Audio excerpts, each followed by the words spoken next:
शायद हमारी IQ assessment में ही ऐसा आ गया।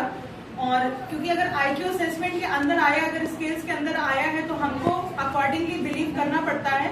बच्चा नॉर्मल दिख रहा था, बस खेलता था। थोड़े थोड़े टाइम के बाद हमें समझ में आया जो उसके इनिशियल सिम्टम्स थे, तो वो कंटिन्यू दौड़ता था, पूरी गैलरी में दौड़ता था, हंसता था, पर वो इंटरैक्ट नहीं कर रहा था। हमने डिफरेंशिएट करना शुरू किया कि वो सिर्फ हंसता था, वो सबको देखता था पर किसी से भी ग्रीट नहीं कर रहा था, हंस नहीं रहा था और सिर्फ बस दौड़ता था, कंटिन्यू दौड़ता था। इसकी एक चीज बहुत अच्छी थी कि ये फीडिंग इसकी खराब नहीं थी, ये दूसरों को देख के अडैप्ट बहुत जल्दी करता था। ये इसके अंदर बड़ी अच्छी आदत थी। दूसरे बच्चे जब सेंटर से निकलते हैं, कई बार तो बच्चों को भूख लगी रहती है या स्कूल के बाहर आए रहते हैं, तो उनकी मदर्स जो बाइट्स बना के देती हैं वो ये बहुत जल्दी कॉपी किया और इसने फीडिंग यहाँ पे शुरू कर दी।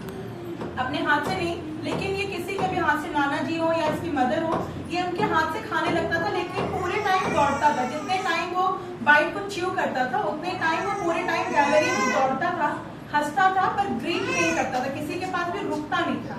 ये वाली चीजें थी। सरप्राइजिंगली कुश का ऑटिज्म, कुश हमारे पास सितंबर मंथ में आया था, यही वो सितंबर मंथ है आया था।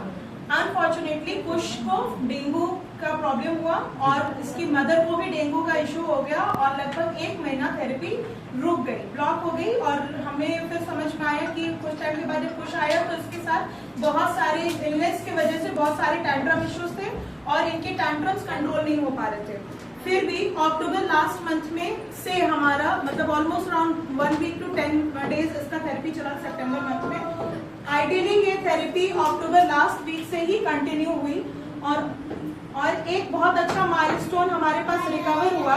हमने ऑटिज्म जनवरी मंथ में ही रिकवर कर दिया था, इसका ऑटिज्म रिकवर हो गया। जैसा कि अंकल ने बताया कि कुछ ऐसे इंसिडेंट्स हुए थे, कुछ ऐसे पास्ट लाइफ इसके इंसिडेंट्स थे, कुछ ऑटिज्म एक केसेस ऐसे होते हैं कि जो कि सिर्फ फ्रेश ऑटिज्म केसेस होते हैं, तो वो बड़े जल्दी रिकवर हो जाते हैं और चले जाते हैं। लेकिन कुछ ऐसे ऑटिज्म केसेस होते हैं जिनके साथ बैक हिस्ट्री भी लग जाती है।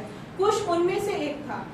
कुछ के अंदर post traumatic stress disorder PTSD की प्रॉब्लम आ गई थी, जिसकी वजह से इसके अंदर डिप्रेसिव सिम्टम्स थे वो, जिसकी वजह से कुछ के अंदर ऑटिज्म आया था।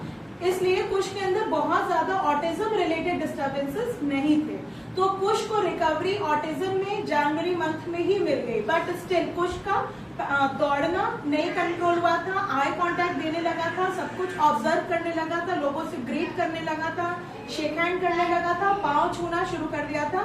लेकिन उसके अंदर जो एक फियर था, हमारे पास जब भी फेयरवेल्स होते थे, बलून को देख के डरना, केक को देख के डरना, हर एक चीज ऐसा देखना।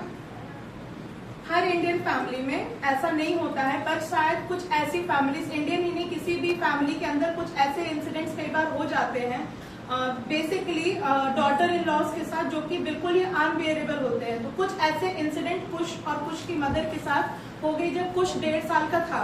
उस इंसिडेंट के दिन किसी बच्चे का बर्थडे था जिसमें केक और बलून सामने रखा था, जिसको देख करके कुश बेइंतहा डर गया और वो डर उसके अंदर इतना ज्यादा बैठ गया कि वो बलून और केक से उसका वो डर निकल ही नहीं रहा था। इवन जो छोटे बच्चे सुबह उठ करके क्लैप करके हैप्पी बर्थडे टू मी या टू यू ये जो गाने गाते हैं, कुछ वो भी नहीं गा पाता था।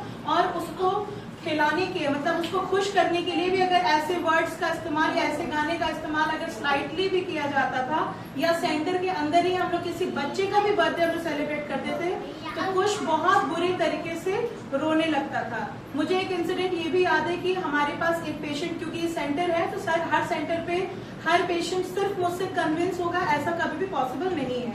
तो एक बार एक पेशेंट आए थे जो थोड़ा हमसे, उनकी थोड़ी टॉक हाई पिच पे हो गई थी, जिसके बाद कुछ के अंदर बहुत ज्यादा चिड़चिड़ापन, रोना, ये सब चीजें इसकी शुरू हो गई थी। तो जब भी कभी ऐसी चीजें होती थी कि कुछ को थोड़ा सा